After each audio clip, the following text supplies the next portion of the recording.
There are four main components in a grid tie system: the solar panels, the electrical loads, the bidirectional net meter, and the inverter.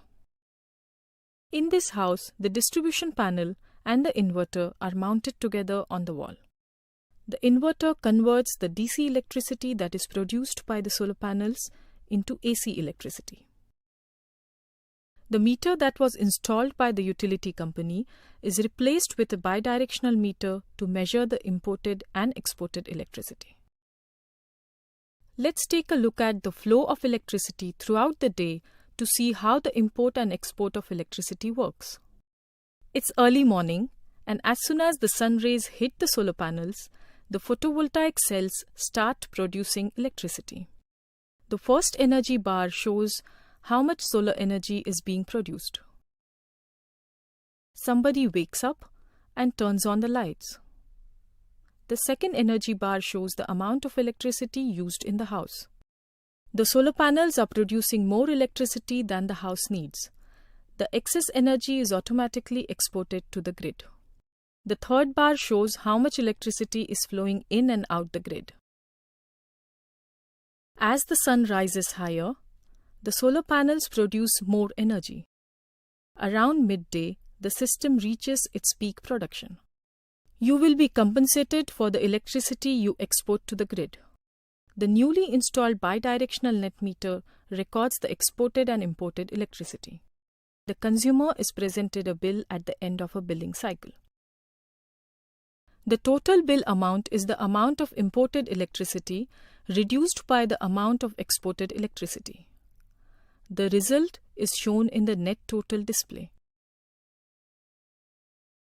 When the system is exporting electricity, the meter is running backwards. The meter will not go below zero. When the system exports more than it imports, you get a credit. In a net metering system, you will not get paid for your credit. The amount is carried over to the next billing cycle or written off. It is a hot day, so the air conditioner is switched on. A large amount of energy is now consumed by the house. During peak hours, the solar panels on this house produce enough energy to power the air conditioner without the need to import electricity from the grid. But when dark clouds appear in the sky, the solar panels don't produce enough energy to meet the needs of the house. Then, the utility grid compensates for this shortfall. The solar panels and the grid are now jointly feeding the house.